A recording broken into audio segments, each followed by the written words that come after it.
Dear Patriots, before the news starts, please subscribe to our patriotic channel by clicking the subscribe button. Give us a thumbs up to this video. Don't forget to leave your opinion below in the comments section.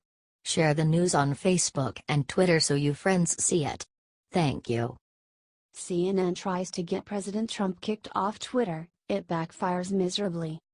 CNN's Brian Stelter attempted to get President Trump kicked off of Twitter for good after the president's infamous tweet about Kim Jong-un and the nuclear button. North Korean leader Kim Jong-un just stated that the nuclear button is on his desk at all times. Will someone from his depleted and food-starved regime please inform him that I too have a nuclear button, but it is a much bigger and more powerful one than his, and my button works, tweeted President Trump. Brian Stelter believes this broke Twitter's rules and reported it. He said it was a violent threat. You may not make specific threats of violence or wish for the serious physical harm, death, or disease of an individual or group of people, says Twitter's guidelines. Trump is the biggest reason Twitter is still in business, and so of course, they rejected Stelter's ridiculous claim. We hold all accounts to the same rules, and consider a number of factors when assessing whether tweets violate our rules, responded Twitter. Twitter claimed that Trump's tweet was too vague to be considered a threat. Nice try, CNN. No matter how much they want to censor our president and stop him from speaking the truth, they will fail.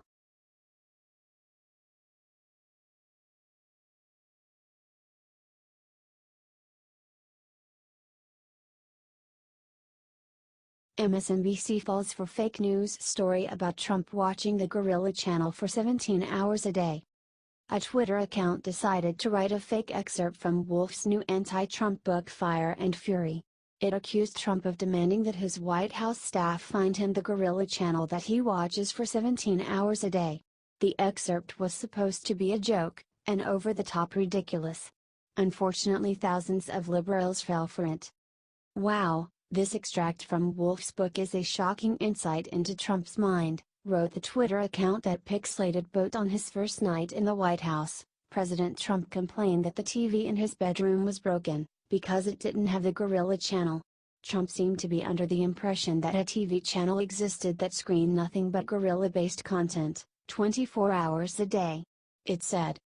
To appease Trump, White House staff compiled a number of gorilla documentaries into a makeshift gorilla channel, broadcast into Trump's bedroom from a hastily constructed transmission tower on the South Lawn. However, Trump is unhappy with the channel they had created, moaning that it was boring because the gorillas aren't fighting. It said. It continued, staff edited out all the parts of the documentaries where gorillas weren't hitting each other, and at last the president was satisfied.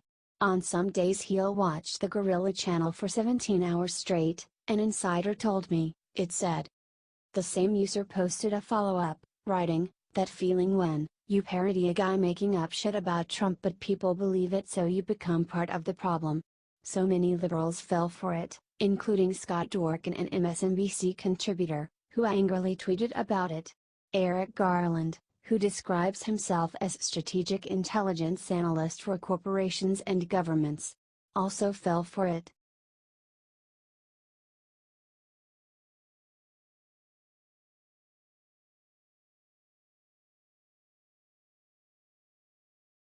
Meghan McCain crushes Vhosts for saying Trump can't be president because his father had Alzheimer's. The ladies of The View tried to diagnose President Trump with a mental condition because they don't like his way of thinking and talking. They were discussing the newest tabloid garbage book against Trump, Fire and Fury, when they brought up the fact that Trump's father had Alzheimer's disease. We know that Trump's father died after having Alzheimer's for 6 years, said Hostin. The implication is that President Trump has it as well. We're gonna talk about that because he's reportedly unraveling over this. He's yelling at staffers, he can't stop watching all the bad press about him, he repeats these terrible things people say about him over and over again, claimed Behar without evidence. They continued to talk about Trump and his father, who died in 1999, connecting the death to President Trump.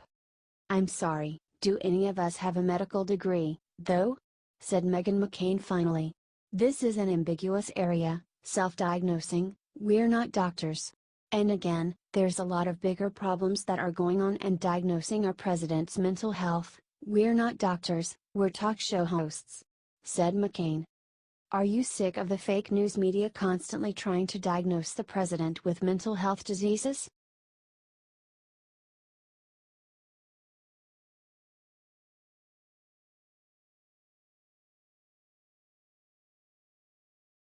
Watch ESPN say giving a thumbs up is a white supremacist symbol cause Trump always does it. ESPN host Katie Nolan appeared on Viceland's Desus and Mero where she called President Trump "f***ing stupid" and claimed that giving a thumbs up is a symbol of white supremacy.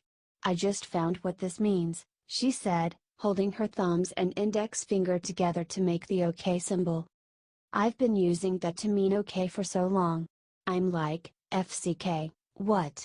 she said about the OK symbol. "You came on this show to let people know you're down with the alt-right people?" asked co-host Desus Nice asked. "No. Is this banned?" asked giving a thumbs up.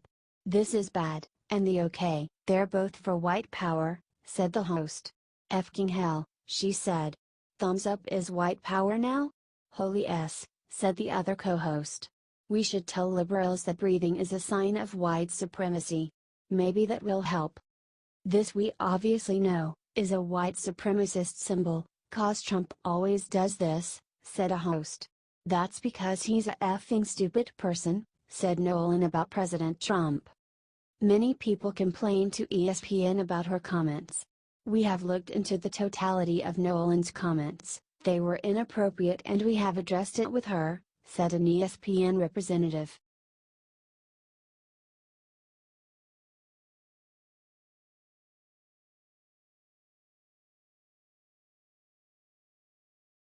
We are talk show hosts. Meghan McCain destroys Whoopi for trying to diagnose Trump's mental health.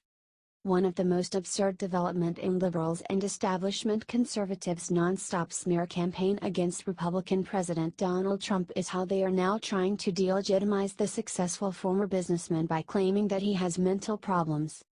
In recent days, a slew of left-wing media figures have used their TV pulpits to play armchair psychiatrist and diagnose the president's psychological state, despite the fact that they are all entirely unqualified to do so. On The View, conservative Meghan McCain scolded Whoopi Goldberg and her other liberal co-hosts when they, too, attempted to diagnose Trump. Said Joy Behar on the ABC show, discussing the new book Fire and Fury, "I have said from the beginning, I think he, President Trump, has short-term memory loss. He says it and the next minute he says it again." Paula Faris admirably checked her, saying, "How often do a lot of us do that? I have short-term memory loss." Undeterred Joy, however, continued, snapping, "You don't understand what it is if you say that. What it is, I say to you, do you like my jacket? It's really cute, I bought it at Bergdorf. Then you say something. I go, do you like my jacket? It is really cute. I bought it at Bergdorf. That's what short-term memory loss is." This is when McCain jumped in and chided them, saying, "So do any of us have a medical degree though? I mean, we're not doctors." Replied Behar, "I don't need a medical degree for what I just said." Hit back McCain, "You're diagnosing. This is another ethically ambiguous area, self-diagnosing. We're not doctors. And again, there's a lot of bigger problems than proverbial proof about things that are going on. And diagnosing our president's mental health." Lied Behar, "We're not diagnosing." Answered Meghan, "We're not doctors. We are talk show hosts." Chimed in Sunny Hostin, "If this is true, I don't think it's a stretch when you know the facts that his father had Alzheimer's for 6 years and then died. And that's one of the problems that we have in terms of the review of our presidents. The president is not mandated to have a medical exam." A boxed-in Behar then quickly cut to commercial. Are you glad McCain silenced her nasty co-hosts?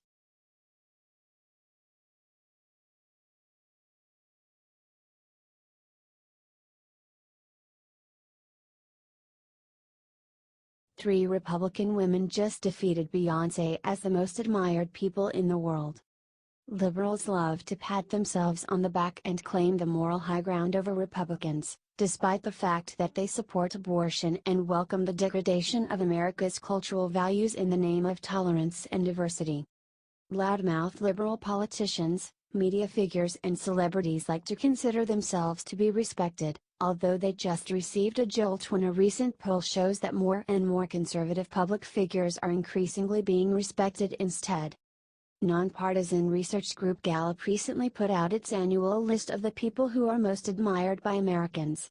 Pop singer and outspoken Obama supporter Beyonce Knowles, who usually holds a high position on the list, was unexpectedly supplanted by 3 female conservatives. Ahead of Beyonce on the list were George W. Bush's former National Security Advisor Condoleezza Rice, current First Lady Melania Trump and current U.S. Ambassador to the United Nations Nikki Haley. Described Gallup in their write-up about slumping support for liberals, Clinton's and Obama's standings this year are more tenuous than in the past. They continued, the 9% who name Clinton is the lowest percentage she has received since 2002, when 7% named her in another close first-place finish. Clinton won the title this year in the same poll she registered a personal low favorable rating. This indicates she remains top of mind for enough people who like her to be named more than any other woman in response to the open-ended question, finishing ahead of some women who may be better liked overall but are not as prominent in people's minds. The percentage of adults naming Obama as the most admired man is down from 22% last year, but he has been at or near 17% in several other years. Are you glad more and more people are respecting prominent Republican women?